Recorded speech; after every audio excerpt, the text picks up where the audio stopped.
Hello everyone, আসসালামু আলাইকুম। SSC 25 ব্যাচের শিক্ষার্থীরা, তোমাদের জন্য একটা চমৎকার সিরিজ আমরা শুরু করছি। এই সিরিজে আমরা মূল বইয়ের বেসিক রিভিউ করতেছি এবং মূল বই থেকে তোমাদের এমসিকিউ সিকিউ সব দাগিয়ে দিচ্ছি। সো আগের যে ক্লাসটি তোমরা ইতিমধ্যে করে ফেলছো সেটা হচ্ছে খনিজ সম্পদ এবং জীবাশ্ম চ্যাপ্টার, এবং খনিজ সম্পদ এবং জীবাশ্ম চ্যাপ্টার এই চ্যাপ্টারটা তোমাদের কিন্তু একদম তামা তামা করে বুঝিয়ে দিয়েছি। এখন আসো আমরা পরের চ্যাপ্টারটা দেখব। সো আমাদের তোমার হচ্ছে কেমিস্ট্রি মূল বই বেসিক রিভিশন ক্লাসে আজকে যেই চ্যাপ্টারটা দেখব আমরা, সেটা হচ্ছে আমাদের জীবনে রসায়ন। সো আমাদের জীবনে রসায়ন ঠিক কী কী কাজে লাগে, এই চ্যাপ্টারে আমরা কি কি জিনিসপত্র আছে প্রত্যেকটা জিনিস রিভিউ করে পড়ে ফেলবো। কোন জায়গা থেকে কি টাইপের এমসিকিউ সিকিউ কোশ্চেন আসবে, কোনটার ব্যবহার কিভাবে, প্রত্যেকটা জিনিস আমরা স্টেপ বাই স্টেপ বোঝার চেষ্টা করব। সো তোমরা যারা এই ক্লাসটি আজকে প্রথমবার দেখতেছো, তোমরা আগের ক্লাসটি দেখে ফেলবা। আমাদের ডিসক্রিপশন বক্সে আগের ক্লাসগুলোর লিঙ্ক দেয়া থাকবে এবং আমাদের ব্যাটেলস অফ এসএসসি চ্যানেলটা সাবস্ক্রাইব করবা। তোমার এসএসসি 25 ব্যাচের জন্য যাবতীয় সাপোর্ট তুমি এই এক চ্যানেল থেকে পেয়ে যাবা। ঠিক আছে, আমরা শুধু কেমিস্ট্রি না, physics, math, biology, English, Bangla সব ধরনের ক্লাসই এই চ্যানেলে তোমাদেরকে দেওয়ার চেষ্টা করব। সো চলো আমরা শুরু করি আজকের ক্লাসটি। আজকের ক্লাসে প্রথমে দেখো আমাদের জীবনের রসায়ন এখানে কি কি আছে আমরা দেখি। প্রথমে আমাদের জীবনের রসায়নের কিছু বেসিক কথাবার্তা লেখা আছে, যেই বেসিক কথাবার্তাগুলো আমাদের লাগবে না। তারপরে এই চ্যাপ্টারের রিভিউ দেওয়া আছে, এই চ্যাপ্টার সম্পর্কে আমরা কি কি জানতে পারবো, কি কি শিখতে পারবো, এগুলো সব দেয়া আছে। সো এগুলো আমরা দেখলাম না, আমরা মেইন গুরুত্বপূর্ণ পার্টে চলে যাব। দেখো মেইন গুরুত্বপূর্ণ পার্টে প্রথমেই আসতে হচ্ছে গৃহস্থলীর রসায়ন।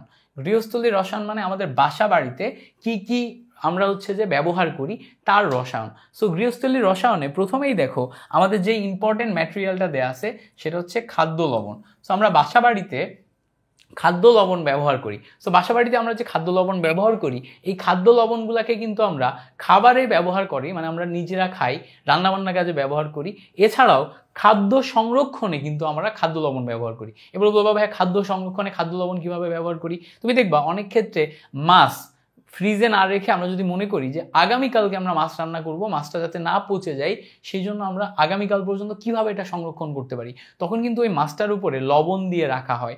ঠিক আছে, এই যে লবণ দিয়ে মাছকে সুন্দর মতো রেখে দেওয়া হয় পরের দিন পর্যন্ত, ওই লবণের কারণে ওই জায়গাতে ব্যাকটেরিয়া জন্মাতে পারে না, অন্যান্য অনেক কিছু জন্মাতে পারে না, ফলে তোমার মাছটা হচ্ছে যে পচে যায় না। সো এইভাবে কিন্তু আমরা খাদ্য লবণের বিভিন্ন ব্যবহার পাই। একটা ব্যবহারের উদাহরণ আমি দিলাম। সো এখানে দেখো আমাদের খাদ্য লবণের অনেক ব্যবহারের কথা উল্লেখ আছে। প্রথম কথা, খাদ্য লবণ কারা? সোডিয়াম ক্লোরাইড, এটা হচ্ছে খাদ্য লবণ। তার সাথে এছাড়া সামান্য পরিমাণে ক্যালসিয়াম ক্লোরাইড, ম্যাগনেসিয়াম ক্লোরাইড, এগুলো হচ্ছে দ্রবীভূত থাকে। এগুলো আমাদের মাটির তলদেশে কোথায় কি থাকে এগুলা রিলেটেড এখানে অনেক কথাবার্তা বলা আছে। ঠিক আছে, এগুলা তোমরা একটু রিডিং দিবা, এগুলো আমাদের জন্য অতটা গুরুত্বপূর্ণ না। এখান থেকে তুমি অনেক কিছু রিডিং দিয়ে পাবা।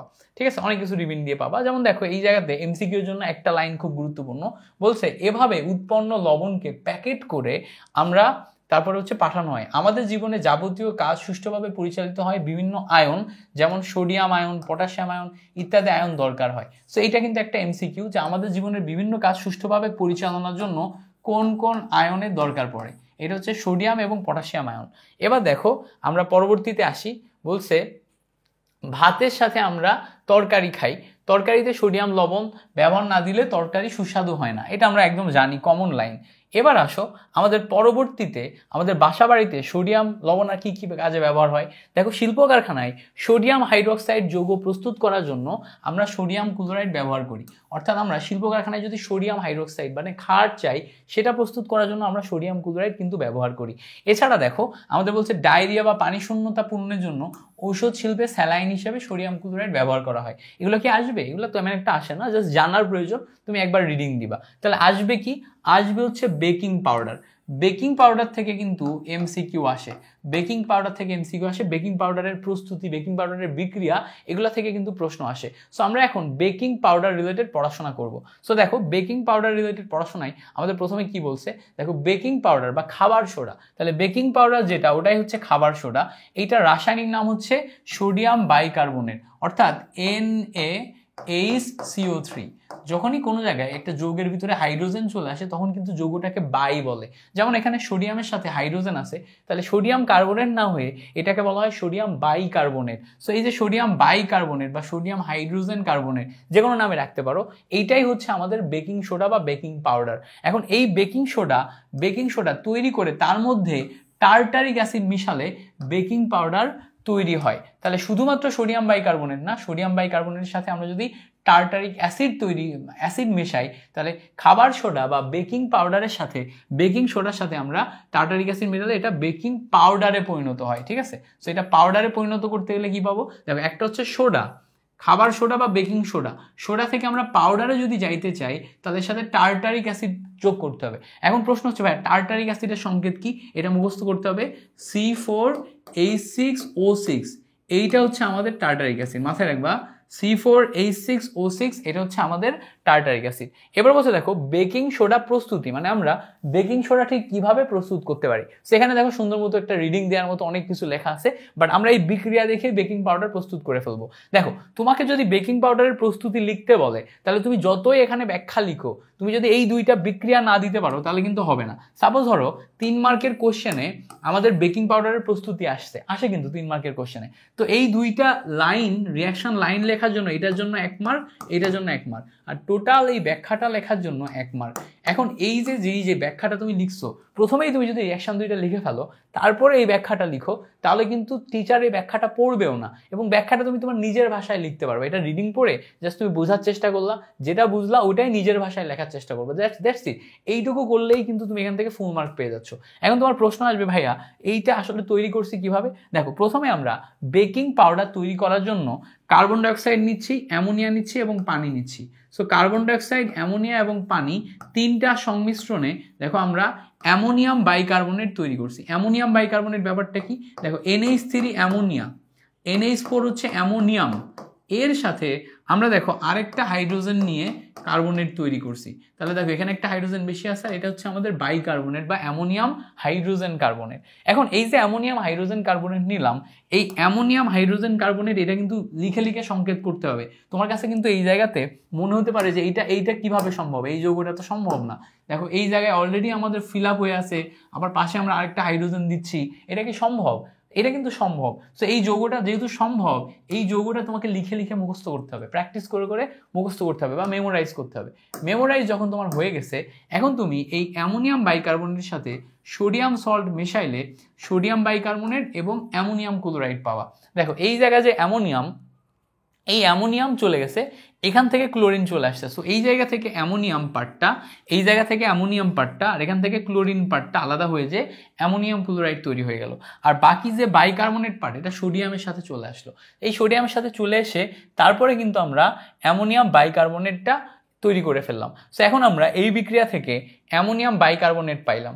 এই যে অ্যামোনিয়াম বাইকার্বনেট পাইলাম, এইটা এখন আমরা যখন টার্টারিক অ্যাসিডের সাথে মেশাবো তখন আমরা বেকিং পাউডার পাবো। দেখো বলছে বেকিং সোডাকে বিক্রিয়া পাত্রে পৃথক করে, মানে এই যে বেকিং সোডা এইটাকে আমরা বিক্রিয়া পাত্রে পৃথক করে নিব, অ্যামোনিয়াম ক্লোরাইড থেকে পৃথক করে নিব। অ্যামোনিয়াম ক্লোরাইড থেকে পৃথক করে নেওয়ার পর একে যখন আমরা আলাদা করে টার্টারিক অ্যাসিডের সাথে মেশাবো তখন এটাকে বেকিং পাউডার বলা হবে। তাহলে দুইটা কিন্তু আলাদা জিনিস, একটা হচ্ছে বেকিং সোডা আর বেকিং পাউডার, দুইটা কিন্তু আলাদা জিনিস। তো একটা হচ্ছে সোডা আর একটা হচ্ছে কি বলতো পাউডার, এবং দুইটা আলাদা আলাদা জিনিস। তো আলাদা আলাদা জিনিস যেহেতু, এই দুইটা সম্পর্কিত লেখাপড়া আমাদের আলাদা আলাদা হইতে হবে। আচ্ছা, এবার বলছে দেখো বেকিং সোডার ব্যবহার, বেকিং সোডার প্রস্তুতি এবং বেকিং সোডার ব্যবহার দুইটাই খুবই গুরুত্বপূর্ণ বিক্রিয়া। দুইটাকেই তুমি 3 স্টার দিয়ে নাও, 3 স্টার দিয়ে নাও। বেকিং সোডা এবং বেকিং সোডার বা বেকিং পাউডারের ব্যবহার দুইটাকেই 3 স্টার দিয়ে নাও। দুইটাই আমাদের জন্য খুবই গুরুত্বপূর্ণ, দুইটাই লাগবে। সো এবার দেখো আমরা বেকিং সোডার ব্যবহারটাকে যদি একটু পড়ার চেষ্টা করি, বলছে বেকিং সোডার ব্যবহারে কেক প্রস্তুতির সময় ময়দার মধ্যে বেকিং পাউডার মিশিয়ে তাপ প্রদান করা হয়। বেকিং সোডা মিশ্রণের টার্টারিক অ্যাসিডের, বেকিং সোডা মিশ্রণের টার্টারিক অ্যাসিডের, দেখো এই যে টার্টারিক অ্যাসিড C4H6O6 এটার সাথে বিক্রিয়া করে সোডিয়াম টার্টারেট উৎপন্ন করে। তাহলে দেখো আমাদের এই জায়গাতে সোডিয়াম বাইকার্বনেট যেটা হচ্ছে বেকিং সোডা, এর সাথে টার্টারিক অ্যাসিড নিছি, এই দুইটা জিনিস বিক্রিয়া করে দেখো এই যে তোমার হচ্ছে তৈরি করছে কি সোডিয়াম টার্টারেট। সোডিয়াম টার্টারেটের সংকেত কি? এইটা সোডিয়াম টার্টারেটের সংকেত হচ্ছে C4H4NO2O6, that is sodium tartrate. C4H4NO2O6 that is sodium tartrate. এই সোডিয়াম টার্টারেট কার্বন ডাইঅক্সাইডের সাথে বিক্রিয়া এবং পানির সাথে বিক্রিয়া করে, মানে ধরো এই দুইটা বিক্রিয়া করে আমরা এই দুইটা পাইলাম। সো এই যে দুইটা পাইলাম, এই যে দুইটা পাইলাম, এই দুইটা পাওয়ার পর কি হচ্ছে, বাড়িতে কিংবা বেকারিতে পাউরুটি ফোলানোর জন্য ইস্ট নামক ছত্রাকও ব্যবহার করা হয়। অর্থাৎ যখন আমরা পাউরুটি ফুলাই তখন আমরা ইস্ট নামক ছত্রাকও ব্যবহার করি। বেসিক্যালি বেকিং সোডার মাধ্যমে কিভাবে আমরা ফুলাই, দেখো আমরা যখন বেকিং সোডার সাথে টার্টারিক অ্যাসিড দিচ্ছি তখন এই যে সোডিয়াম টার্টারেট তৈরি হচ্ছে, এর পাশাপাশি ওর ভিতরে কি তৈরি হচ্ছে বলো তো, গ্যাস তৈরি হচ্ছে, কার্বন ডাইঅক্সাইড গ্যাস। এই কার্বন ডাইঅক্সাইড গ্যাসের জন্য দেখো আমাদের কেকটা ফুলে ওঠে। কার্বন ডাইঅক্সাইড গ্যাসের জন্য কি হয় ভাইয়া, আমাদের কেকটা ফুলে ওঠে। তো এই যে কার্বন ডাইঅক্সাইড গ্যাসের জন্য কেকটা ফুলে উঠলো, তার মানে কিন্তু আমরা কেক বা কোনো একটা রুটি বা এই টাইপের খাদ্যদ্রব্যকে ফুলাইতে আমরা হচ্ছে কিন্তু বেকিং সোডা ব্যবহার করি। এখন আমরা বেকিং সোডা ছাড়া কি ফুলাইতে পারি? উত্তর হচ্ছে হ্যাঁ, আমরা কিন্তু ইস্ট নামক একটা ছত্রাক এইটার মাধ্যমেও রুটি ফুলাইতে পারি। পাউরুটি ফোলানোর জন্য কিন্তু এটাও ব্যবহার করা হয়। সো এটা কিভাবে ব্যবহার করা হয় এটা দেখো এখানে সুন্দর মতো ব্যাখ্যা করা আছে। এই অংশটা একটু রিডিং দিবা, এই অংশটা রিডিং দিবা, এখান থেকে এমসিকিউ পাবা। ঠিক আছে, এখান থেকে এমসিকিউ পাবা।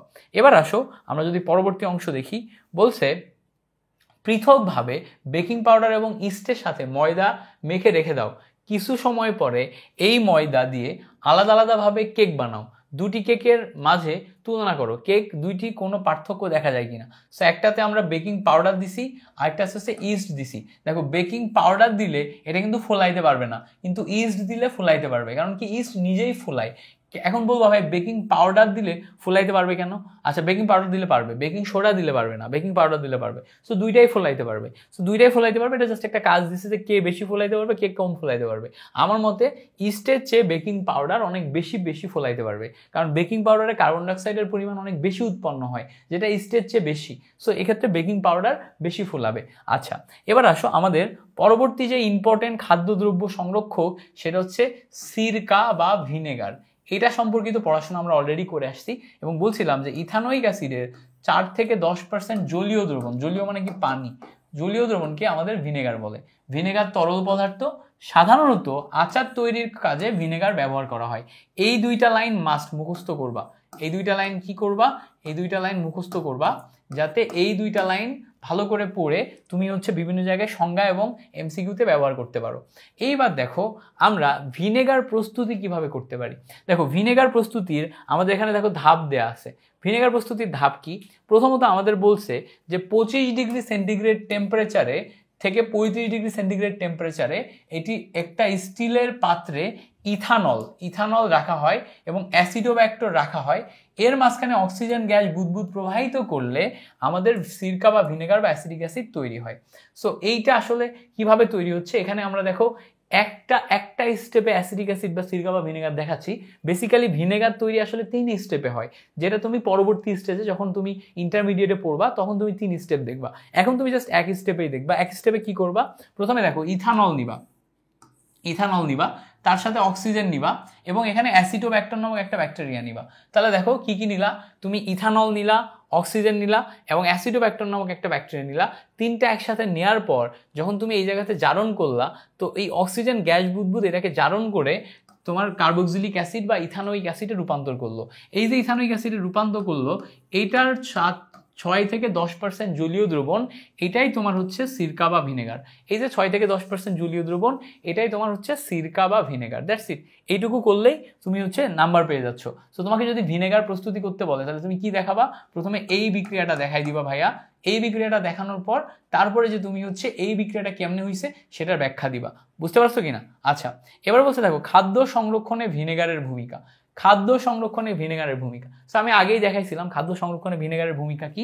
ভিনেগার বা অ্যাসিটিক অ্যাসিড CH3COOH এইটা ভেঙে যে CH3COO- এবং হাইড্রোজেন প্লাস এইটা তৈরি করে। সো এই যে হাইড্রোজেন প্লাস এইটা একটা ব্যাকটেরিয়ার সাথে বিক্রিয়া করলো। সো একটা ব্যাকটেরিয়া নিলাম, এই ব্যাকটেরিয়ার সাথে যখন এই হাইড্রোজেন প্লাস আয়ন বিক্রিয়া করলে এটা কিন্তু ডেড ব্যাকটেরিয়াতে পরিণত হয়। সো এই যে ডেড ব্যাকটেরিয়াতে পরিণত হলো, তখন তুমি বলতে পারবা যে সিরকা বা ভিনেগারের মাধ্যমে আমরা কিন্তু খাবারের উপরে যে সমস্ত ব্যাকটেরিয়া থাকে সে সমস্ত ব্যাকটেরিয়াকে মেরে ফেলতে পারি, মেরে ফেলে ওই ব্যাকটেরিয়া থেকে আমরা মুক্তি পেতে পারি। ঠিক আছে, সো খুবই ইম্পর্টেন্ট একটা বিষয় যেটা আমাদের এই জায়গাতে খুব ভালো মতো মনে রাখা লাগবে। আচ্ছা, মনে রাখতে পারবো না? আচ্ছা, এই জিনিসটা মনে রাখবা, এটাও আমাদের জন্য বেশ গুরুত্বপূর্ণ। এবার দেখো আমাদের কোমল পানীয় সম্পর্কে একটু পড়তে হবে। কোমল পানীয় ব্যাপারটা কি? ধরো ব্যাপারটা হচ্ছে এরকম যে এইটা একটা তোমার হচ্ছে ইয়ার বোতল, কোল্ড ড্রিঙ্কসের বোতল। এটা একটা কোল্ড ড্রিঙ্কসের বোতল, একদম বোতলের মতো হয় নাই আসলে, সেটা একটা কোল্ড ড্রিঙ্কসের বোতল। তো কোল্ড ড্রিঙ্কসের যে কোনো একটা বোতল, কোল্ড ড্রিঙ্কসকে মানে হচ্ছে ধরো ওই যে আমরা পেপসি, কোকা কোলা, আরসি এগুলো খাই না, 7 আপ, স্প্রাইট, এগুলাকে বলা হচ্ছে কোমল পানীয়। সো এই কোল্ড ড্রিঙ্কসের বোতলের ভিতরে ইনিশিয়ালি আমাদের পানি থাকে, ইনিশিয়ালি আমাদের কি থাকে? পানি থাকে। এখন এই পানির ভিতরে আমরা কি করি? কার্বন ডাইঅক্সাইড ডিজলভ করার চেষ্টা করি। পানির ভিতরে আমরা কার্বন ডাইঅক্সাইড দিই। কার্বন ডাইঅক্সাইড দেওয়ার সময় আমাদের দুইটা জিনিস মাথায় রাখতে হয়। একটা হচ্ছে উচ্চ চাপ, উচ্চ চাপ এবং নিম্ন তাপমাত্রা। মাথায় রাখবা, নিম্ন তাপমাত্রা মানে ঠান্ডা স্পেসে এবং অনেক বেশি হাই প্রেসারে আমরা যখন কার্বন ডাইঅক্সাইডকে এর ভিতরে দিব, তখন কার্বন ডাইঅক্সাইড পানির সাথে ডিজলভ হয়ে যাবে। ডিজলভ মানে কি? পানির ভিতর মিশে যাবে। পানির ভিতর মিশে গেলে এটা একটা বিক্রিয়া করে। বিক্রিয়াটা কি? দেখো, পানি প্লাস কার্বন ডাইঅক্সাইড দুইটা বিক্রিয়া করে H2CO3 তৈরি করে। এই যে H2CO3, এইটা হচ্ছে কার্বনিক অ্যাসিড। এটা কি? এটা হচ্ছে কার্বনিক অ্যাসিড। এই কার্বনিক অ্যাসিড যখন আমাদের পেটের ভিতরে যাবে, তখন এই অ্যাসিড তো ভাঙবে, ভাঙবে না? এইটা ভেঙে তখন সে দুইটা হাইড্রোজেন প্লাস আয়ন ডোনেট করতে পারবে। So hydrogen plus ion donate করা মানে কি? আমাদের পেটের ভিতরে অ্যাসিডিক মিডিয়াম তৈরি করা। এখন বলো তো, এই যে পেটের ভিতরে অ্যাসিডিক মিডিয়াম তৈরি হলে কি হয়? আমরা যখন এমনিতে খাবার খাই, আমাদের পাকস্থলী থেকে হাইড্রোক্লোরিক অ্যাসিড নিঃসরণ হয়। সো যেই হাইড্রোক্লোরিক অ্যাসিড নিঃসরণ হয়, ওইটা কিন্তু এমনিতে আমাদের খাদ্য হজম করতে সাহায্য করে। সো সেমভাবে এই যে কার্বনিক অ্যাসিড, এইটা হচ্ছে আমাদের আরসি বা কোকাকোলার ভিতরে আছে বা পেপসির ভিতরে আছে। ওইটা আমরা যখন খাচ্ছি, তখন ও পেটের ভিতরে যে কি করতেছে? পেটের ভিতরে যে হাইড্রোজেন প্লাস দিচ্ছে, ফলে আমাদের হজমে সাহায্য হচ্ছে। আমরা বলি না যে কোমল পানীয় বা আরসি খেলে হজমে সাহায্য হয়, খাবার দ্রুত হজম হয়ে যায়, এটা এই মাধ্যমে হয়। তাহলে আমরা কিভাবে তৈরি করলাম? দেখো, খুব সিম্পল। আমরা কার্বন ডাইঅক্সাইডকে তোমার উচ্চ চাপ এবং নিম্ন তাপমাত্রায় পানির ভিতরে দ্রবীভূত করে কার্বনিক অ্যাসিড তৈরি করলাম। এই কার্বনিক অ্যাসিডকে আমরা বলতেছি কি? কার্বনিক অ্যাসিডকে আমরা বলতেছি হচ্ছে তোমার এই কোকা কোলা বা হচ্ছে যে কোমল পানীয়, ঠিক আছে? যেটাই বলি। আচ্ছা দেখো, এই জায়গাতে কিন্তু ঠান্ডা অবস্থায় এবং উচ্চ চাপে এই দুইটা জিনিস মাস্ট। এই দুইটা রিলেটেড আরো অনেক পড়াশোনা আছে। হেনরির একটা ফর্মুলা আছে যে তুমি চাপ যত বাড়াবা, গ্যাস তত বেশি ডিজলভ হবে। তুমি চাপ যত বাড়াবা, তুমি গ্যাস তত ডিজলভ হবে। তুমি খেয়াল করলে দেখবা যে এই জায়গার এই মুটকি খুলে দিলেই এর ভিতর থেকে চাপ সব বুদবুদ আকারে বের হয়ে যায়। চাপ বের হয়ে গেলে মানে চাপ কমে যায়। চাপ কমে গেলে এই গ্যাসগুলো আস্তে আস্তে বুদবুদ আকারে বের হয়ে যায়। তো এই জায়গাতে গ্যাস বুদবুদ কেন বের হয়ে যায়? কারণ যখনই চাপ কমে যায়, তখনই আর পানির ভিতরে গ্যাস ডিজলভ অবস্থায় থাকে না। মানে পানির ভিতরে গ্যাস আর দ্রবীভূত হয় না। যেহেতু দ্রবীভূত হয় না, এ কিন্তু বাইরে বের হয়ে যায়। ঠিক আছে? সো এই জিনিসটা মাথায় রাখতে হবে। আচ্ছা, এবার আসো, আমরা এই জিনিসটা বুঝলাম, কোমল পানীয় আমাদের ক্লিয়ার হয়ে গেল। এবার আসো আমরা দেখবো হচ্ছে পরিষ্কার পরিচ্ছন্নতার রসায়ন। সো পরিষ্কার পরিচ্ছন্নতার রসায়ন মানে হচ্ছে কাপড় টাপড় পরিষ্কার করা। সো দেখো, কাপড় টাপড় পরিষ্কার করা, প্রথমেই আমাদের কাপড় পরিষ্কার করতে যেই জিনিসটা ব্যবহার হয় সেটা হচ্ছে কাপড় কাচা সোডা। কি ব্যবহার হয় ভাইয়া? কাপড় কাচা সোডা। সো আমরা পরিষ্কারের কাজে প্রথমত কাপড় কাচা সোডা ব্যবহার করি। এখন কাপড় কাচা সোডা থেকে কি কি আসবে? প্রথম আসবে যে কাপড় কাচা সোডার সংকেত কি। সো এখানে আমরা যদি একটু দেখার চেষ্টা করি, বলছে সোডিয়াম বাইকার্বনেটকে সোডা অ্যাশ বলা হয়। প্রথম এমসিকিউ, সোডিয়াম বাইকার্বনেটের অপর নাম কি? Soda ash. মাথায় রাখতে হবে, এটা হচ্ছে এমসিকিউ। সোডিয়াম বাইকার্বনেটের অপর নাম হচ্ছে সোডা অ্যাশ। এবার বলছে সোডা অ্যাশের 1 অণুর সাথে 10 অণু পানি রাসায়নিকভাবে যুক্ত হয়ে কাপড় কাচা বা ওয়াশিং সোডা বলে। তার মানে দেখো, সোডিয়াম কার্বনেট যেটা আছে এইটার সাথে আমরা 10 অণু যুক্ত করি। তাহলে একটা সোডিয়াম কার্বনেট 10টা পানি, দুইটা একত্রিত যখন হবে, তখন এটাকে আমরা বলবো হচ্ছে সোডিয়াম মানে কাপড় কাচা সোডা। যেটার আমরা রাসায়নিক নাম যদি দেখি, রাসায়নিক নাম হচ্ছে সোডিয়াম কার্বনেট ডেকাহাইড্রেট। ডেকা মানে 10, হাইড্রেট মানে পানি। তার মানে পানি আছে কয়টা? 10টা। ডেকাহাইড্রেট মানে কি? তোমার হচ্ছে ডেকা মানে 10, হাইড্রেট মানে পানি। তার মানে ডেকাহাইড্রেট মানে হচ্ছে 10 অণু পানি। মাথায় রাখতে হবে, ডেকাহাইড্রেট মানে কি ভাইয়া? 10 অণু পানি। তার মানে কাপড় কাচা সোডার ভিতরে সোডিয়াম কার্বনেট এবং 10 অণু পানি আছে। এই দুইটা মিলে আমরা কাপড় কাচা সোডা পাই। এবার দেখো, এই কাপড় কাচা সোডা আমরা ঠিক কিভাবে প্রস্তুত করতে পারি, এটা আমাদের পরবর্তী প্রশ্ন। সো কাপড় কাচা সোডা আমরা যদি প্রস্তুত করতে যাই, তাহলে প্রস্তুত করার সময় কাপড় কাচা সোডায় দেখো, গাঢ় সোডিয়াম হাইড্রোক্সাইড দ্রবণের মধ্যে আচ্ছা, কাপড় কাচা সোডা এগুলোর মধ্যে সোডিয়াম হাইড্রোক্সাইড দ্রবণের মধ্যে কার্বন ডাইঅক্সাইডকে অধিক পরিমাণে চালনা করলে সোডিয়াম বাইকার্বনেট যা পানিতে দ্রবীভূত অবস্থায় থাকে। তো দেখো সোডিয়াম হাইড্রোক্সাইডের সাথে আমরা যদি কার্বন ডাইঅক্সাইড মেশাই তাহলে সোডিয়াম কার্বনেট এবং পানি প্রস্তুত হয়। ঠিক আছে, সোডিয়াম হাইড্রোক্সাইডের সাথে আমরা যদি সোডিয়াম হাইড্রোক্সাইডের সাথে যদি আমরা কার্বন ডাইঅক্সাইড মেশাই তখন সোডিয়াম কার্বনেট এবং পানি প্রস্তুত হয়। তো এই যে সোডিয়াম কার্বনেট এবং পানি প্রস্তুত হয় এই জায়গাতে তোমার হচ্ছে ভালো করে খেয়াল করো, এটা হচ্ছে আমাদের ফার্স্ট স্টেপ। আমাদের লাগতো কি? আমাদের লাগতো হচ্ছে sodium carbonate. So sodium carbonate তৈরির জন্য আমরা সোডিয়াম হাইড্রোক্সাইড এবং কার্বন ডাইঅক্সাইড নিলে আমরা সোডিয়াম কার্বনেট পাইলাম, এটা ফার্স্ট স্টেপ। এরপরে এই সোডিয়াম কার্বনেটের সাথে আমরা যদি 10 অণু পরিমাণে পানি দিলে সোডিয়াম কার্বনের সাথে 10 অণু পানি দিলে দেখো সোডিয়াম কার্বনেট ইন্টু ডেকাহাইড্রেট এটা তৈরি হলো। সোডিয়াম কার্বনেট ইন্টু ডেকাহাইড্রেট এটা তৈরি হলো। ঠিক আছে, সো সোডিয়াম কার্বনেট এবং ডেকাহাইড্রেট যেটা তৈরি হলো এইটা আমাদের সেই কাঙ্ক্ষিত কাপড় কাচা সোডা। তো আমরা এটা বুঝতে পারছি কিনা? তাহলে কি করলাম? আমাদের প্রথম স্টেজে বেসিক ক্ষার সোডিয়াম হাইড্রোক্সাইড নিলাম, তার সাথে কার্বন ডাইঅক্সাইড নিলাম, সেই সোডিয়াম হাইড্রোক্সাইড এবং কার্বন ডাইঅক্সাইড মিলে সোডিয়াম কার্বনেট তৈরি হলো।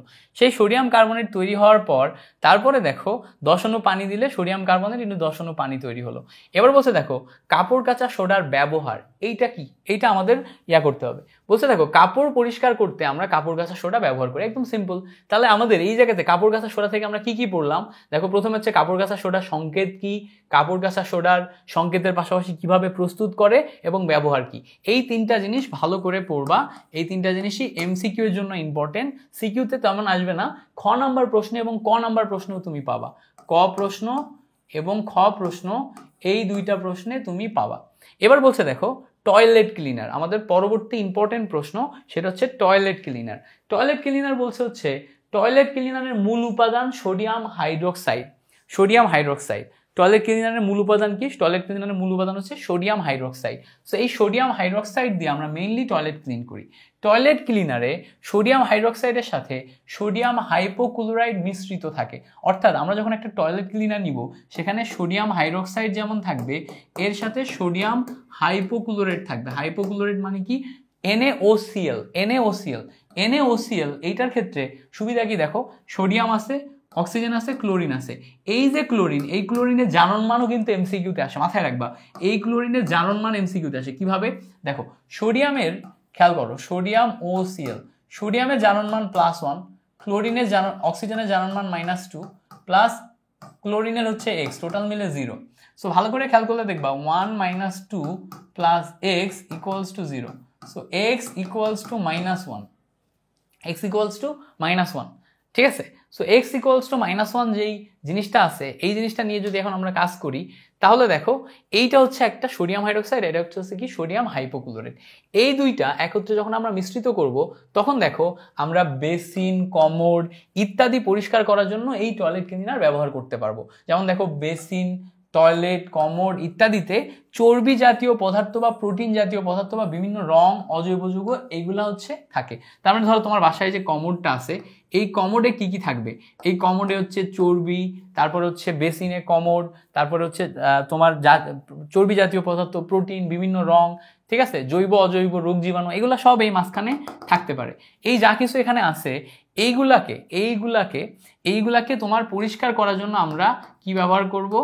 সোডিয়াম হাইড্রোক্সাইড এবং NaOCl এই দুইটা জিনিস ব্যবহার করব। এবার বলছে দেখো এখানে টয়লেট, বেসিন, কমোড ইত্যাদিতে টয়লেট ক্লিনার যোগ করে তখন আমরা পরিষ্কার করতে পারি। সো এগুলো একটু রিডিং পড়বা। আমাদের বেসিক টয়লেট ক্লিনার যেটা আছে এই দুইটার সংকেত তো আমরা দেখে ফেললাম। এখন সংকেত দেখার পরে এ আসলে টয়লেট ক্লিন কিভাবে করে এই যে প্রসেসটা, এইটা আমাদের জন্য খুব ইম্পর্টেন্ট। এইটা সিকিউতে আসে। সিকিউতে তুমি গ নম্বরে এই ব্যাখ্যাটা চলে আসবে, তুমি পাবা যে টয়লেট ক্লিনারের পরিষ্কার করার কৌশল ব্যাখ্যা করো। সো গ নম্বর বা ঘ নম্বরেও দিয়ে দেয় কখনো কখনো। তার মানে এটা কিন্তু 3 মার্ক বা 4 মার্কের জন্য। এখন এইটার যে মেইন এখানে ব্যাখ্যা লেখা আছে এইটার চেয়ে বেশি ইম্পর্টেন্ট এই 4টা স্টেপ। এই 4টা স্টেপের জন্য তুমি 2 মার্ক পাবা আর ব্যাখ্যার জন্য তুমি 1 মার্ক পাবা। তাহলে এই 4টা স্টেপ আগে দরকার। এখন 4টা স্টেপ আসলে কি স্টেপ খেয়াল করো। প্রথমত সোডিয়াম হাইপোক্লোরাইড যেটা আছে NaOCl, এটার সাথে পানি যোগ করলে সোডিয়াম হাইড্রোক্সাইড এবং HOCl পাওয়া যায়। HOCl মানে হচ্ছে হাইপোক্লোরাইড, ঠিক আছে। তো সোডিয়াম হাইপোক্লোরাইড থেকে আমরা হাইপোক্লোরাইড বা হাইপোক্লোরাস অ্যাসিডে কনভার্ট করে ফেললাম। দেখো সোডিয়াম হাইপোক্লোরাইড থেকে আমরা হাইপোক্লোরাস অ্যাসিডে কনভার্ট করে ফেললাম। সো যেই হাইপোক্লোরাস অ্যাসিডে কনভার্ট করলাম, এই হাইপোক্লোরাস অ্যাসিড আবার একা একাই ভেঙে যায়, কারণ এটা আনস্টেবল যৌগ। একা একাই ভেঙে যে হাইড্রোজেন ক্লোরাইড এবং জায়মান অক্সিজেন তৈরি করে। কি তৈরি করে? হাইড্রোজেন ক্লোরাইড এবং জায়মান অক্সিজেন তৈরি করে। এই যে জায়মান অক্সিজেন এ অত্যন্ত শক্তিশালী। এ কি? অত্যন্ত শক্তিশালী। এ জায়মান অক্সিজেন রঙিন পদার্থকে বর্ণহীন করতে পারে, জীবাণুকে মৃত করতে পারে, ময়লাকে পরিষ্কার করতে পারে। সো যে কোনো জায়গায় ময়লা থাকলে সেই ময়লাকে তুলে এনে পরিষ্কার করবে কে? জায়মান অক্সিজেন। কোথাও যদি জীবাণু থাকে সেই জীবাণুকে মেরে ফেলবে কে? জায়মান অক্সিজেন। কোথাও যদি রঙিন পদার্থ থাকে সেটাকে কি করবে? মেরে ফেলবে কে? জায়মান অক্সিজেন। তার মানে আমরা এই দুই স্টেপে যেই জায়মান অক্সিজেন প্রডিউস করলাম, পরের দুই স্টেপে আমরা সমস্ত জিনিসকে ভ্যানিশ করতেছি ওই জায়মান অক্সিজেন দিয়ে। তাহলে এই 4 স্টেপ তুমি কি করবা? লিখে লিখে লিখে লিখে প্র্যাকটিস করবা। এই 4 স্টেপ কি করবা? লিখে লিখে লিখে লিখে প্র্যাকটিস করবা। বুঝতে পারছো? সো লিখে লিখে লিখে লিখে প্র্যাকটিস করলে তুমি এখান থেকে টয়লেট ক্লিনারে যেই প্রশ্ন আসবে সেটা তুমি পারবা। তাহলে এইটা তোমার জন্য ভেরি ভেরি ইম্পর্টেন্ট একটা প্রসেস, যেটা প্রশ্নে চলে আসবে। কি করবা ভাইয়া? তুমি জাস্ট টয়লেট ক্লিনারের পরিষ্কারের কৌশলের ভিতরে এই 4টা অপশন সুন্দর মতো ব্যাখ্যা করবা, লিখে দিবা। এরপরে তুমি উপরে যে ব্যাখ্যা লিখো, যেভাবে মনের মাধুরী বিষয় যেভাবে লেখা আছে ওভাবে রিডিং পড়ে লিখে ফেলো। বেসিক 4টা স্টেপ বুঝলেই হয়েছে, ঠিক আছে। এবার আসো আমাদের পরবর্তী ইম্পর্টেন্ট টপিক, সেটা হচ্ছে সাবান। সাবান আসলে অ্যাস্টার। সাবান কি? সাবান হচ্ছে অ্যাস্টার। এখন তোমরা জৈব যৌগিতার অ্যাস্টার পড়ো নাই। অ্যাস্টারের বেসিক সংকেতটা আমি তোমাদের একটু দেখাই। অ্যাস্টারের বেসিক সংকেত হচ্ছে RCOOR। এটা হচ্ছে অ্যাস্টারের বেসিক সংকেত। এখন বলবো ভাই এটা অ্যাস্টারের বেসিক সংকেত কিভাবে? দেখো আমাদের কার্বক্সিলিক অ্যাসিড ছিল না? কার্বক্সিলিক অ্যাসিডে এখানে O, এখানে H এরকম ছিল। এই যে হাইড্রোজেনটা, এটাকে সরিয়ে তুমি যদি আর বসাও তখন এটা হয়ে যায় অ্যাস্টার। সো এই অ্যাস্টারই হচ্ছে আমাদের সাবান। এবার তোমার দেখো ফ্যাটি অ্যাসিডের যে সোডিয়াম লবণ এইটা দেখো সাধারণত সাবান হলো উচ্চতর ফ্যাটি অ্যাসিডের সোডিয়াম লবণ। এইটা হচ্ছে আমাদের তোমার হচ্ছে সাবান। সো এই উচ্চতর ফ্যাটি অ্যাসিড মেইনলি হচ্ছে তোমার এক ধরনের ফ্যাটি অ্যাসিড, যেইটা থেকে তুমি RCOONA মানে হচ্ছে এটা তৈরি করতে পারো। সে RCOONA যেটা তৈরি করতে পারো, এই যে RCOONA যেটা তৈরি করতে পারো, এটাই হচ্ছে তোমার উচ্চতর ফ্যাটি অ্যাসিডের তোমার হচ্ছে সাবান। এই জায়গাতে আরটা কি বলতো? আরটা হচ্ছে আমাদের অ্যালকাইল মূলক। এবং এখানে মাথায় রাখতে হবে আর এর মান 12 থেকে 18 কার্বন পর্যন্ত হয়। 12 থেকে 18 কার্বনের ভিতরে কেউ যদি থাকে তাহলে সেটা সাবান। যেমন দেখো একটা সোডিয়াম স্টোরেট সাবানের সংকেত হচ্ছে C17H35COOK। অর্থাৎ এই জায়গাতে সোডিয়াম না দিয়ে আমরা পটাশিয়াম দিছি, COOK দিছি, এবং C17H35 দিছি, C17H35 দিছি। এবার বলছে দেখো তেল বা চর্বির সাথে সোডিয়াম হাইড্রোক্সাইড বা পটাশিয়াম হাইড্রোক্সাইড বিক্রিয়া করে সাবান গ্লিসারিন তৈরি হয়। সাবান বা গ্লিসারিন তৈরির এই যে প্রক্রিয়া, এইটাকে সাবান বলে। সো এই যে গ্লিসারিনটা মেইনলি হচ্ছে আমাদের অ্যাস্টার। আর সাবানটা কি? সাবানটা হচ্ছে তোমার উচ্চতর ফ্যাটি অ্যাসিডের সল্ট, উচ্চতর ফ্যাটি অ্যাসিডের লবণ। তার মানে এই জিনিসটা যদি আমি তোমাকে আরেকটু স্পেসিফিকভাবে ব্যাখ্যা করে দিই, ব্যাখ্যা করলে দেখবা ভালো করে বুঝবা। একটা হচ্ছে RCOONA। সো এইটা হচ্ছে তোমার ফ্যাটি অ্যাসিডের সল্ট। এবার উচ্চতর কেন বলা হচ্ছে? কারণ এই আরে কার্বন সংখ্যা 12 থেকে 18, এই জন্য উচ্চতর ফ্যাটি অ্যাসিড। এর সাথে কিন্তু গ্লিসারিন তৈরি হচ্ছে। গ্লিসারিন যেটা তৈরি হচ্ছে সেটা মূলত হচ্ছে একটা অ্যাস্টার, ঠিক আছে। সো এই জায়গাতে আমাদের অ্যাস্টারও তৈরি হচ্ছে, গ্লিসারিনও তৈরি হচ্ছে। আমি প্রথম দিকে একটু ভুল বলছিলাম কি, যেখানে অ্যাস্টারটাই সাবান। অ্যাস্টারটা সাবান না, ফ্যাটি অ্যাসিডের লবণটা যেটা তৈরি হচ্ছে সেইটা হচ্ছে আমাদের সাবান, আর তোমার অ্যাস্টারটা হচ্ছে আমাদের গ্লিসারিন আকারে থাকতেছে। সো এই যে দুইটা জিনিস, এইটা যদি আমরা এখন বেসিকটা বুঝতে পারি। এখন আসো এই সাবান আমাদের প্রসাধনী হিসেবে কিভাবে কি ব্যবহার হয়, এইটা আমরা লন্ড্রি সাবানের এই বেসিক ইনফরমেশনগুলো একটু রিডিং পড়বো। এগুলো আমাদের তেমন একটা কাজে লাগে না, এগুলো জাস্ট রিডিং পড়বো। অলিভ অয়েল কি হাবিজাবি লেখা আছে এগুলো একটু রিডিং পড়বো। এরপরে আসে হচ্ছে আমাদের ডিটারজেন্ট। সো ডিটারজেন্টের ক্ষেত্রে কি হয়? ডিটারজেন্টও সাবানের মতোই আমাদের পরিষ্কার করার কাজে ব্যবহার হয় বা পরিষ্কারক হিসেবে ব্যবহার হয়।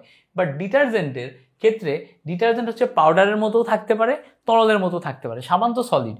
এবার ডিটারজেন্ট হচ্ছে লরাইল অ্যালকোহলের সাথে সালফিউরিক অ্যাসিডের বিক্রিয়া করে লরাইল হাইড্রোজেন সালফেট যেটা এটা তৈরি হয়। এই লরাইল হাইড্রোজেন সালফেটটাই হচ্ছে আমার ডিটারজেন্ট, ঠিক আছে। সো ডিটারজেন্ট হচ্ছে কি sodium lauryl hydrogen sulphate. So অনেকগুলো স্টেপে এটা তৈরি হয়। স্টেপগুলো দেখি আমাদের এখানে দেয়া আছে কিনা। প্রথমে দেখো আমাদের এখানে লরাইল অ্যালকোহল দেয়া আছে, এটা হচ্ছে আমাদের লরাইল অ্যালকোহল। লরাইল অ্যালকোহল মানে কি? লরাইল মানে অনেক উচ্চতর অ্যালকোহল। সো উচ্চতর অ্যালকোহল কি? দেখো আমাদের এখানে 12টা কার্বন, তারপরে H25 সাথে OH আছে, এটা হচ্ছে আমাদের লরাইল অ্যালকোহল। এর সাথে যখন আমরা সালফিউরিক অ্যাসিড নিব তখন আমরা এই জায়গা থেকে লরাইল সালফেট পাবো এবং পাশাপাশি পানি উৎপন্ন হবে। যেই লরাইল সালফেটটা পাবো তার সাথে সোডিয়াম হাইড্রোক্সাইড নিলে এখানে দেখো সোডিয়াম লরাইল সালফেট তৈরি হয়, সোডিয়াম লরাইল সালফেট তৈরি হয়। এই যে সোডিয়াম লরাইল সালফেট তৈরি হয়, এই সোডিয়াম লরাইল সালফেটটাই হচ্ছে আমাদের ডিটারজেন্ট। এখন বলবা ভাইয়া এই যে বিক্রিয়া 2 স্টেপে দেখাইলেন, বিক্রিয়া 2টা বুঝি নাই, আমাদের বুঝাই দেন। দেখো আমরা যদি একটু লরাইল সালফেটের দিকে তাকাই, লরাইল সালফেটের সংকেত ছিল C12H22OH, এটা হচ্ছে লরাইল অ্যালকোহল। এর সাথে আমরা সালফিউরিক অ্যাসিড যখন দিছি, এই সালফিউরিক অ্যাসিডটা ভেঙে যে HSO4 এ কনভার্ট হয়। সো এখান থেকে H আর এখান থেকে তোমার হচ্ছে OH, এইটা উঠে যে আমাদের পানি তৈরি করে। আর এই অংশটা HSO4 এই অংশটা সরাসরি এখানে বসে যায়। সো সরাসরি বসে গেলে C12H25HSO4 এই অংশটা তৈরি হয়। এই যে C12H25HSO4 এর সাথে যদি আমরা এখন সোডিয়াম হাইড্রোক্সাইড ইউজ করি তাহলে দেখো এই OH আর এখানকার H আবারও পানি তৈরি করে এবং এখানে তৈরি করে দেখো এই অংশটা কি C12H25SO4Na, যেটাকে বলা হচ্ছে সোডিয়াম লরাইল সালফেট। সো এই যে সোডিয়াম লরাইল সালফেট, এই সোডিয়াম লরাইল সালফেটই হচ্ছে আমাদের ডিটারজেন্ট। সো এইভাবে আমাদের 2 স্টেপে বিক্রিয়াটা হয়। সো 2 স্টেপে বিক্রিয়াটা হয়, সুন্দর মতো এই বিক্রিয়াটা একটু ভালো করে শিখে নিবা। কেমন বুঝতে পারছো? এই বিক্রিয়াটা 2 স্টেপের বিক্রিয়া, ভালো করে শিখে নিবা। সো এই বিক্রিয়া শিখে ফেললে তুমি এখান থেকে ক্লিয়ারলি বুঝতে পারছো যে আমাদের সাবানটা ঠিক কিভাবে তৈরি হয়। এখন সাবান তৈরি হওয়ার পরে আমাদের সিকিউতে ঘ নম্বরে আসবে সাবান এবং ডিটারজেন্টের ময়লা পরিষ্কার করার কৌশল।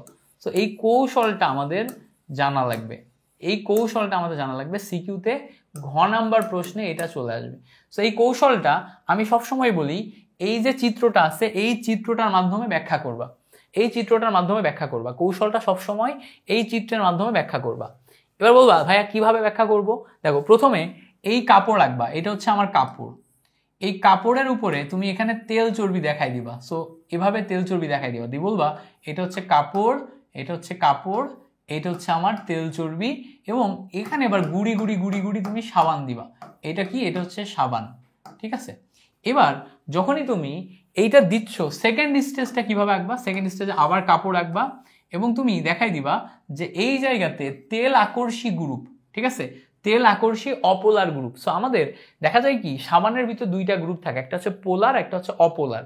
পোলার যৌগটা দেখবা ডান সাইডে থাকে, অপোলারটা বাম সাইডে থাকে। যেমন আমাদের সাবানের যে বেসিক সংকেত সেটা যদি আমরা দেখি, তোমার হচ্ছে যে সাবানের বেসিক সংকেত কি ছিল? C5H ধরো হচ্ছে 25, তারপরে COONA। সো এইটা হচ্ছে সাবানের পোলার অংশ, আর এই অংশটা হচ্ছে সাবানের অপোলার অংশ। সো এই যে অপোলার অংশ এই তেল ময়লাকে আকর্ষণ করে আটকে ধরে, অপোলার অংশ।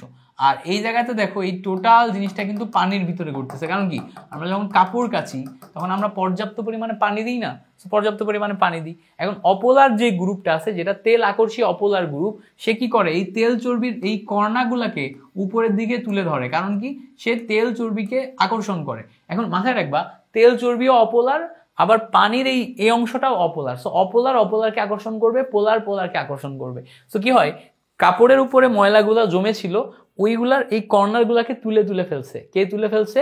সাবানের অপোলার অংশটা। সাবানের অপোলার অংশ তুলে ফেলার পরে এবার যখন তুলে ফেলে এই অবস্থায় আছে, তখন আমরা বাইরে থেকে পানি ছেটা দিছি, মানে একবারে পানি দিছি।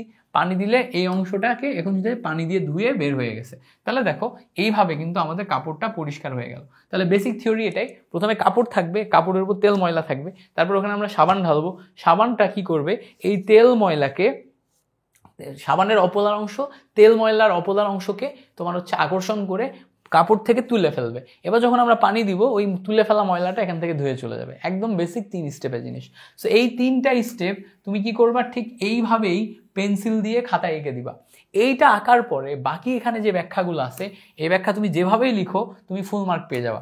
বাট এই ব্যাখ্যা তুমি যতই লিখো যদি এটা ভালো করে আঁকায় না দেখাও তাহলে কিন্তু তুমি ফুল মার্ক পাবা না। সো এইটা আঁকা মাস্ট, এটা পরীক্ষায় আসলে আঁকতে হবে। সো সাবান বা ডিটারজেন্টের ময়লা পরিষ্কার করার কৌশল যদি পরীক্ষায় আসে তাহলে অবশ্যই এই জিনিসপত্রগুলো এঁকে তারপরে দেখাবা। সো আশা করি এইটা তুমি ক্লিয়ারলি বুঝতে পারছো সাবান বা ডিটারজেন্টের কিভাবে তোমার পরিষ্কার করে। এবং এখানে যে ব্যাখ্যাগুলো আছে এই ব্যাখ্যাগুলো আমি যা যা বলছি সেটাই লেখা আছে, এটা একটু রিডিং পড়ে বোঝার চেষ্টা করবা, ঠিক আছে? আচ্ছা, এবার দেখো এই জায়গাতে আমাদের সাবান এবং ডিটারজেন্টের পার্থক্য আছে। তো সাবান এবং ডিটারজেন্টের পার্থক্য এইটা আমাদের খ নাম্বার প্রশ্নে আসতে পারে, কখনো কখনো এমসিকিউতে দিয়ে দিতে পারে।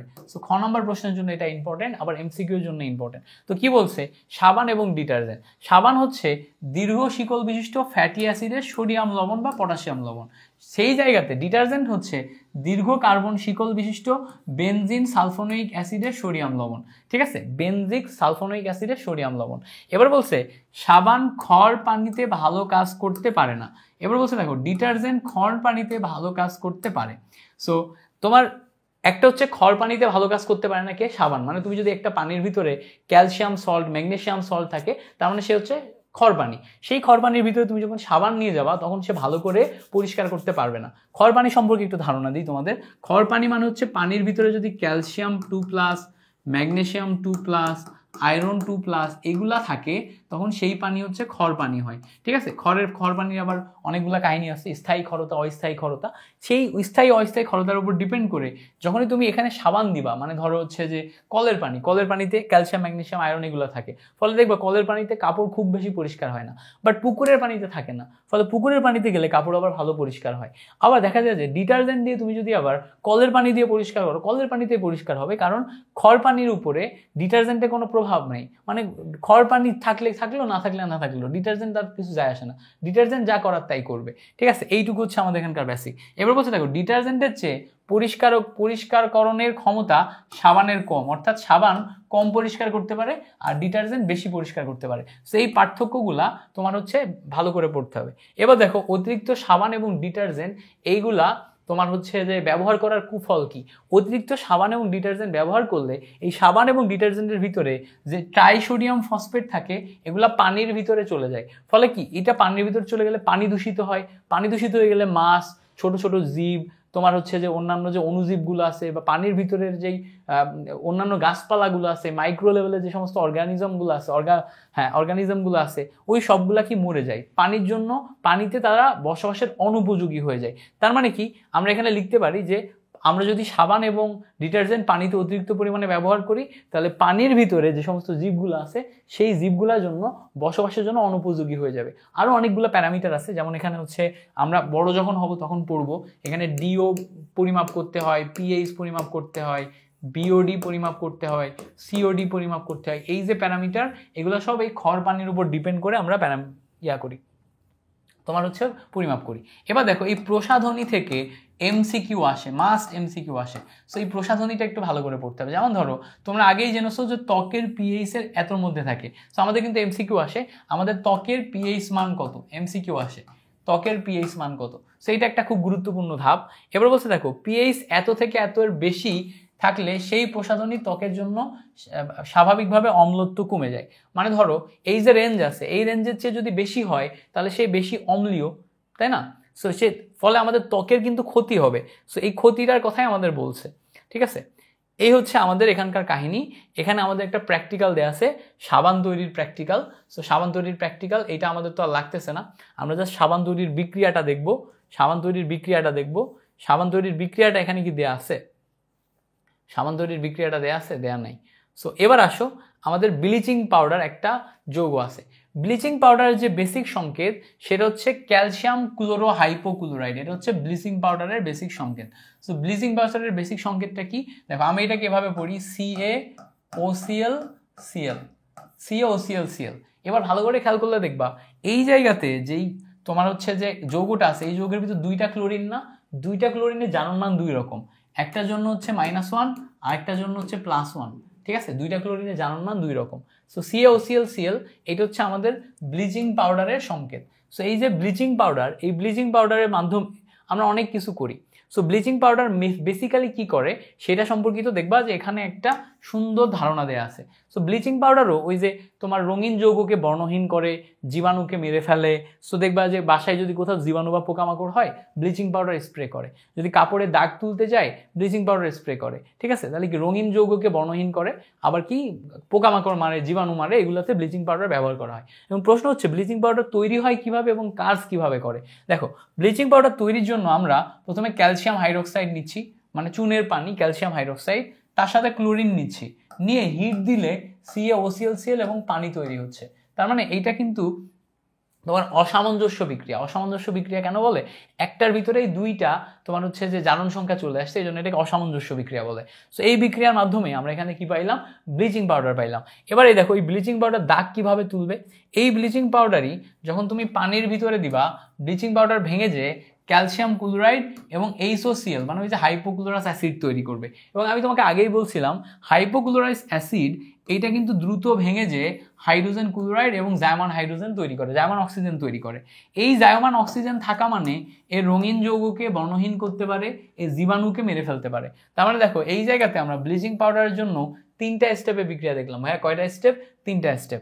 এই 3টা স্টেপের বিক্রিয়া তুমি যদি স্টেপ বাই স্টেপ ভালো করে শিখো, এই 3টা স্টেপের বিক্রিয়া এনাফ। 3টা স্টেপের বিক্রিয়া মোর দ্যান এনাফ। সো এই 3টা স্টেপের বিক্রিয়া শিখবা, শেখার পরে ঠিক যেভাবে শেখাইছি এভাবে তুমি তোমার নিজের ভাষায় এটাকে ব্যাখ্যা করবা। সো প্রথমে ক্লিয়ারলি এই 3টা স্টেপের বিক্রিয়া ভালো করে লিখতে হবে। 3টা স্টেপের বিক্রিয়া লিখলেই দেখা যাচ্ছে তুমি 2 মার্ক পেয়ে যাচ্ছ। আর যদি আরেক মার্ক এক্সট্রা আসে, সেটা 1 মার্ক এখান থেকে পাচ্ছ। বা যদি তোমার এটা 4 নাম্বার বা ঘ নাম্বার প্রশ্নে দেয়, তাহলে এই 3টা স্টেপের বিক্রিয়ার জন্য 3 মার্ক এবং দেখা যাবে ব্যাখ্যার জন্য 1 মার্ক, এভাবে ডিস্ট্রিবিউট করা থাকবে। সেটা আমাদের ভালো করে পড়তে হবে। সো দেখো, এই জিনিসটা আমরা পড়লাম। এরপরে আসো আমাদের গ্লাস ক্লিনার। গ্লাস ক্লিনার খুব গুরুত্বপূর্ণ একটা জিনিস। আমাদের গ্লাসকে ক্লিন করার জন্য আমরা যেই ক্লিনারটা ব্যবহার করি এটা হচ্ছে glass cleaner. So glass cleaner হিসেবে আমরা 2টা জিনিস ব্যবহার করার চিন্তা করতে পারি। দেখো, একটা হচ্ছে সোডিয়াম হাইড্রোক্সাইড, আরেকটা হচ্ছে অ্যামোনিয়াম হাইড্রোক্সাইড। সো এই সোডিয়াম হাইড্রোক্সাইড এবং অ্যামোনিয়াম হাইড্রোক্সাইডের ভিতর এইটা দিয়ে গ্লাস ক্লিন করা হয় এবং এইটা দিয়ে করা হয় না। এবং এটা প্রশ্ন আসে, সোডিয়াম হাইড্রোক্সাইড দিয়ে গ্লাস ক্লিন করা হয় না কেন? কারণ হচ্ছে সোডিয়াম হাইড্রোক্সাইড তীব্র ক্ষার। সোডিয়াম হাইড্রোক্সাইড তীব্র ক্ষার হওয়ার কারণে একে দিয়ে গ্লাস ক্লিন করতে গেলে এই গ্লাসের যে বেসিক ম্যাটেরিয়াল সিলিকনের সাথে সরাসরি বিক্রিয়া করে ফেললে সিলিকনের সাথে বিক্রিয়া করলে, গ্লাসের সাথে বিক্রিয়া করলে গ্লাস এবড়ো থেবড়োভাবে ক্ষয় হয়ে যায়। কিন্তু যদি অ্যামোনিয়াম হাইড্রোক্সাইড নাও, অ্যামোনিয়াম হাইড্রোক্সাইড দুর্বল ক্ষার হওয়ার কারণে এই গ্লাসের বেসিক ম্যাটেরিয়ালের সাথে বিক্রিয়া করতে পারে না। সো গ্লাসের বেসিক ম্যাটেরিয়ালের সাথে যদি বিক্রিয়া করতে পারতেছে না, তার মানে এইটা দিয়ে আমরা কিন্তু তখন ময়লাগুলা পরিষ্কার করে ফেলতে পারি। অ্যামোনিয়াম হাইড্রোক্সাইড গ্লাসের উপরে যে সমস্ত ময়লা আছে, ময়লাগুলোকে পরিষ্কার করে ফেলে। সো গ্লাসের উপরে আমাদের কি কি থাকে? তেল, চর্বি, গ্রিজ, ময়লা, অন্যান্য অনেক উপাদান আছে যেগুলো হচ্ছে আমাদের গ্লাসের উপরে থাকে। পাশাপাশি গ্লাস তৈরি হয় সোডিয়াম সিলিকেট বা ক্যালসিয়াম সিলিকেট দিয়ে।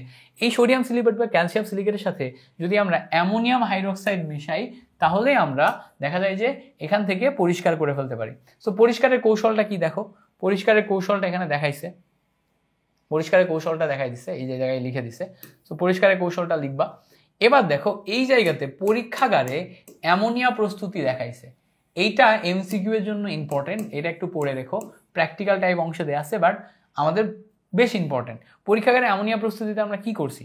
দেখো, পরীক্ষাগারে অ্যামোনিয়া প্রস্তুতিতে আমরা জাস্ট কিছুই করি নাই। আমরা এই জায়গাতে একটা সল্ট নিছি, এই সল্টটার নাম হচ্ছে অ্যামোনিয়াম ক্লোরাইড সল্ট। এই সল্টটার নাম কি? Ammonium chloride salt. এই সল্টটাকে যখন আমরা হিট দিছি, তখন অ্যামোনিয়াম ক্লোরাইড ভেঙে যে এদিক বরাবর অ্যামোনিয়া গ্যাস তৈরি হয়েছে, সো অ্যামোনিয়াম ক্লোরাইড সল্টকে ভেঙে গেলে অ্যামোনিয়া গ্যাস তৈরি হয়ে গেল। এই অ্যামোনিয়া গ্যাস এই পাত্রের ভিতরে, দেখো এখানে একটা ফানেল তৈরি করা আছে, এই পাত্রের ভিতরে অ্যামোনিয়া গ্যাসটা ঢুকে গেল, ঠিক আছে? সো এই জায়গাতে তুমি হিট দিলেও হবে। আবার আরেকটা কাজ করা যেতে পারে, অ্যামোনিয়াম ক্লোরাইডের সাথে ক্যালসিয়াম অক্সাইড যোগ করা যেতে পারে। সো অ্যামোনিয়াম ক্লোরাইডের সাথে ক্যালসিয়াম অক্সাইড যোগ করলে যেটা হবে, ক্যালসিয়াম আর ক্লোরিন মিলে ক্যালসিয়াম ক্লোরাইড তৈরি করবে, এখান থেকে হাইড্রোজেন যে পানি তৈরি করবে, আর এখান থেকে NH3 বা অ্যামোনিয়া গ্যাস তৈরি হবে। সো এখান থেকে অ্যামোনিয়া গ্যাস এখান থেকে এসে এই অ্যামোনিয়া এই জায়গায় আসবে। তাহলে বিক্রিয়াটা খুব সিম্পল, এই যে এই জায়গায় যে বিক্রিয়াটা দেওয়া আছে এই বিক্রিয়াটা শিখে রাখবা।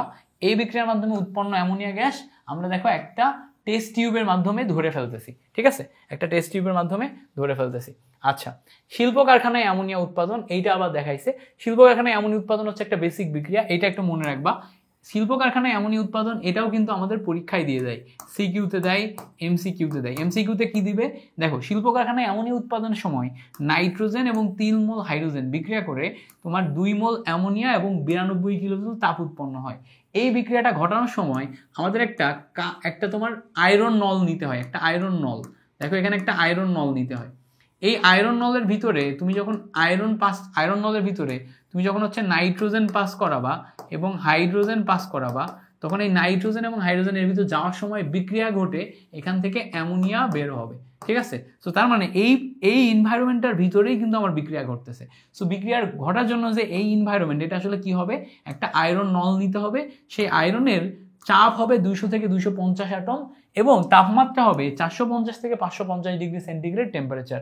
এই দুইটা কন্ডিশনে যদি আমি এর ভিতর দিয়ে নাইট্রোজেন এবং হাইড্রোজেন পাস করি তাহলে অ্যামোনিয়া আসবে। এবার আমাদের এখানে প্রশ্ন আসে যে অ্যামোনিয়ার শিল্প উৎপাদনের ক্ষেত্রে আমরা প্রভাবক হিসেবে কাকে ব্যবহার করি? উত্তর হচ্ছে অ্যামোনিয়া, আয়রন। উত্তর হচ্ছে কি আয়রন। কত তাপমাত্রায়? 450 থেকে 550। কত চাপে? 200 থেকে 250। এবার বলছে কত জুল তাপ উৎপন্ন হয়? তাপ উৎপন্ন হয় হচ্ছে 92 কিলো জুল। সো এইভাবে কিন্তু, হ্যাঁ আর 5-7 মিনিট লাগবে, হয়ে গেছে। সো 92 কিলো জুল তাপ উৎপন্ন হয়। সো এইভাবে কিন্তু আমরা এখান থেকে অনায়াসে অ্যামোনিয়া তৈরি করে ফেলতে পারি। আচ্ছা, এবার বলছে দেখো আমাদের কৃষিক্ষেত্রে, শিল্পক্ষেত্রে রসায়ন। সো কৃষিক্ষেত্রে বা শিল্পক্ষেত্রে রসায়নের ক্ষেত্রে আমরা কি দেখতেছি, এইগুলা থেকে আমাদের বেসিক্যালি তেমন একটা কোশ্চেন আসে না। সো আমরা এই জায়গাটা একটু জাস্ট রিডিং পড়বো, মাটির উর্বরতা বৃদ্ধিতে আমাদের হচ্ছে ক্যালসিয়াম কার্বনেট চুন কিভাবে কাজ করে সেটারই একটা ব্যাখ্যা দিছে। সো দেখো ক্যালসিয়াম কার্বনেট মাটির পানির সাথে বিক্রিয়া করে ক্যালসিয়াম 2+ কার্বন ডাইঅক্সাইড পানি তৈরি করে। এই ক্যালসিয়াম 2+ হচ্ছে তোমার মাটির উর্বরতা বৃদ্ধিতে সাহায্য করে, ঠিক আছে। সো এইগুলা দিয়ে রাখছে।